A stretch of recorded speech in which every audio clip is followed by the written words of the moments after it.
দর্শক, খবর পটুয়াখালীর পক্ষ থেকে সকলকে শুভেচ্ছা। আমি রুবায়ত হক যুক্ত হয়েছি পটুয়াখালী পৌরসভার পশ্চিম আরামবাগ মরিয়ম নেসা একাডেমি সংলগ্ন সড়ক থেকে। বেশ কয়েক বছর যাবত এই এলাকার মানুষজন কিন্তু চলাচলের ভোগান্তি পোহাতে হচ্ছে এবং সেই ভোগান্তি থেকে তারা বাঁচতে কিন্তু আজ এখানে তারা মানববন্ধন করছেন এবং আপনাদেরকে আমি দেখানোর চেষ্টা করছি মরিয়ম নেসা একাডেমি সংলগ্ন এলাকাবাসী তারা কিন্তু নারী পুরুষ থেকে শিশু বৃদ্ধ সকলেই কিন্তু একত্রিত হয়ে এই মানববন্ধনে অংশগ্রহণ করেছে এবং তারা তাদের যেই দাবি, তাদের বাড়িঘর সংলগ্ন যে রাস্তা রয়েছে সেই সড়ক সংস্কারের জন্য তারা কিন্তু আজ এখানে মানববন্ধন করেছেন এলাকাবাসীর উদ্যোগে। বেশ কয়েক বছর যাবতই কিন্তু তারা এমন ভোগান্তির শিকার হচ্ছে বলে তারা জানিয়েছে। আমরা যদি কথা বলার চেষ্টা করি এখানে যারা রয়েছেন ভুক্তভোগী তাদের কাছ থেকে আমরা কথা বলার চেষ্টা করব এবং জানার চেষ্টা করব আসলে কি হয়েছে। দেখাইছি, শুধু একটা কথাই বলছে, দেখেন কি করি, এই রাস্তা 30 ফুট করব, এই করব। এখন আমরা রাস্তা দিয়ে টোটালি হাঁটাচলা বন্ধ, স্কুল মাদ্রাসা মসজিদ সব বন্ধ হয়ে যাইতেছে। তাই আমি প্রশাসনের কাছে আমার অনুরোধ, এই রাস্তাটা যেন সুন্দর ও সুষ্ঠুভাবে খুব তাড়াতাড়ি করে। আমি এই প্রশাসকের কাছে আমি দরখাস্ত করছি রাস্তার জন্য পৌরসভায়। আমার 1 মাস আগে প্রশাসক আমি জানাইছি, আমার দরখাস্ত তারা রিসিভ করছে। আমি সাংবাদিক ভাইদেরকে আমি বলি, আমাদের এই রাস্তাটা যেন খুব দ্রুত যেন রাস্তাটা হয়। আমাদের পটুয়াখালী পৌরসভায় সেলফি রোড, এই সেলফি রোড মহাভারতে পর্যন্ত গেছে, কিন্তু মহাভারতলারা হাঁটে, কিন্তু আমরা হাঁটতে পারি না রাস্তা দিয়া, হাঁটতে পারি না। এটাই দুঃখের বিষয়, আর কোনো দুঃখের বিষয় নাই। আপনাদের কাছে অনুরোধ করবো, আপনারা রাস্তাটি তুলে ধরবেন। রিক্সা প্যাসেঞ্জার সহ এই নদীতে পড়ছে, তার ভিতরে একটা বাচ্চা ছিল সে, আমি নিচে সবকে আমি দেখছি যে রিক্সা পড়িয়ে গেছে আপনার নদীর মধ্যে, আর ভ্যান গাড়ি একটা পড়িয়ে গেছে। বড় মারাত্মক অ্যাক্সিডেন্ট হইতো সেদিন, যদি আমরা কাছে না থাকতাম। ওই বাচ্চা উঠতে পারতো না, বাচ্চা উঠেছে।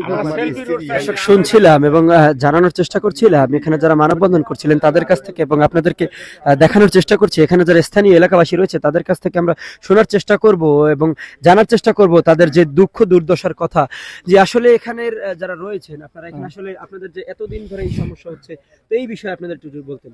বিসমিল্লাহির রহমানির রহিম।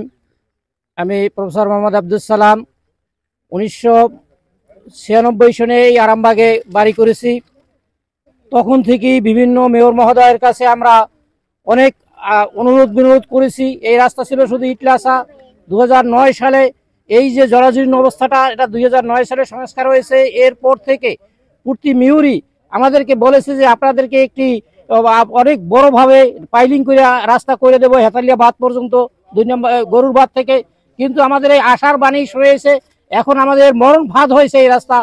আমাদের ছেলেমেয়েরা, স্কুলগামী ছেলেমেয়েরা প্রতিনিয়ত এখানে অ্যাক্সিডেন্ট করে, মুরব্বীরা অ্যাক্সিডেন্ট করে, মসজিদে যাইতে পারে না, মাদ্রাসায় যাইতে পারে না। এবং মেয়ে ছেলে, এখানকার অনেক মেয়ে ছেলেরাই এই রিক্সা গাড়ি নিয়ে, চাউলের বস্তা নিয়ে নদীতে পড়ে গেছে, হোটার ভিতর পড়ে গেছে। এখানে আমাদের এখন একটা মরণ ফাঁদ হয়েছে, আমরা চলার পথ না।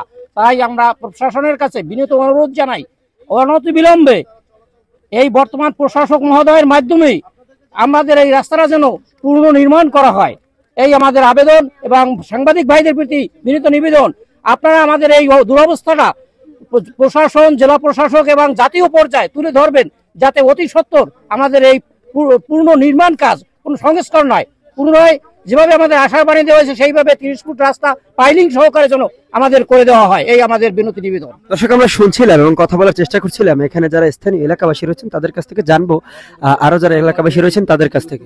রাস্তাটি এখন আসলে আমাদের এখানের স্থানীয় জনগণ এবং এখানে এই যে পুলিশ লাইন এবং জেলা কারাগারের অনেক কারারক্ষী এবং পুলিশ ভাইরাও ভাড়া থাকেন, বিভিন্ন কর্মকর্তা কর্মচারী উপজেলায় চাকরি করে। এবং এখানে সবচেয়ে যেটা বেশি গুরুত্বপূর্ণ, 3টা মসজিদ এবং একটি মারিয়ম নেসা একাডেমি স্কুল ও মারিয়ম নেসা নুরানি ক্যাডেট মাদ্রাসা, এই যে কচি শিশু বাচ্চারা এবং তাদের অভিভাবকরা যাতায়াত করে, ইতিমধ্যে বেশ কয়েকটি ঘটনা এখানে ঘটেছে। এখন এই রাস্তাটি আমাদের জন্য এত বেশি, কারণ এই রাস্তা হওয়ার পরে, যেটা আমার মামা আল্লাহ খলিল রহমান মাদবাস সাহেব বলেছেন, মোস্তাক আহমেদ পিনু ভাইয়ের আমলে যে রাস্তা হয়েছে তারপর আর এই রাস্তার কখনো সংস্কার কাজ হয়নি, বিদায় রাস্তাটি একদমই চলাচলের অনুপযোগী। আমরা অতি সত্বর প্রশাসনের মাধ্যমে রাস্তাটি দ্রুত সংস্কার করে এলাকাবাসীকে এই ভোগান্তি থেকে মুক্তি দেওয়ার জন্য আকুল আবেদন জানাই। শুনছিলাম এবং কথা বলার চেষ্টা করছিলাম স্থানীয় যারা রয়েছেন এলাকাবাসী তাদের কাছ থেকে জানানোর চেষ্টা করছিলাম এবং আপনাদেরকে যদি আমরা খবর পটুয়াখালীর ক্যামেরায় দেখাই, ছোট্ট ছোট্ট বাচ্চারা কিন্তু এইখানের যেই মরিয়মনেসা একাডেমি রয়েছে বা বিভিন্ন মাদ্রাসা স্কুল রয়েছে সেই স্কুলগামী শিক্ষার্থীরাও কিন্তু বিভিন্ন সময় বিভিন্ন দুর্ঘটনার শিকার হয়ে থাকেন এই রাস্তায়, এমনটাই আমরা দেখেছি এবং জেনেছি যারা স্থানীয় রয়েছেন তাদের কাছ থেকে। তো আমরা আপনাদেরকে দেখানোর চেষ্টা করছি খবর পটুয়াখালীর ক্যামেরায় এখানের যে দুর্দশার সেই গল্প কিন্তু আপনাদের শোনানোর চেষ্টা করেছি।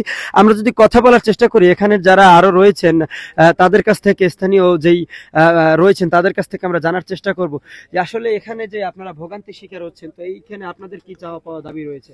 আমাদের এই রাস্তাটা যত তাড়াতাড়ি উন্নত হইতে পারে, এই জন্য আমরা চাই যে তাড়াতাড়ি হয়ে যাক রাস্তাটা, যেন আমরা সবসময় ভালোভাবে আসা যাওয়া করতে পারি। দর্শক, শুনছিলাম এখানের যারা স্থানীয় যারা রয়েছেন তাদের কাছ থেকে এবং জানার চেষ্টা করছিলাম এখানের তাদের যে দুর্দশার কথা। তো এই ছিল তো দর্শক, এই ছিল আমার কাছে পটুয়াখালী পৌরসভার পশ্চিম আরামবাগ মরিয়মনেসা একাডেমি সংলগ্ন সড়ক থেকে সর্বশেষ, এবং জানার চেষ্টা করেছিলাম এই এলাকার যারা স্থানীয় রয়েছেন তাদের কাছ থেকে দুঃখ দুর্দশার কথা এবং তাদের দাবি বর্তমান পৌর প্রশাসক যিনি রয়েছেন তার কাছে তারা ইতিমধ্যেই এই রাস্তার জন্য তারা আবেদন করেছেন এবং সে আবেদন তারা গ্রহণও করেছেন এবং অতি সত্বর যারা এই রাস্তাটি কাজ সম্পন্ন করা এমনটাই তাদের দাবি রয়েছে। তো এই ছিল আমার কাছ থেকে সর্বশেষ পটুয়াখালীর সর্বশেষ ও গুরুত্বপূর্ণ তথ্য পেতে খবর Patuakhali Facebook page, YouTube channel এবং ওয়েবসাইট ভিজিট করে সাথে থাকবেন। ধন্যবাদ।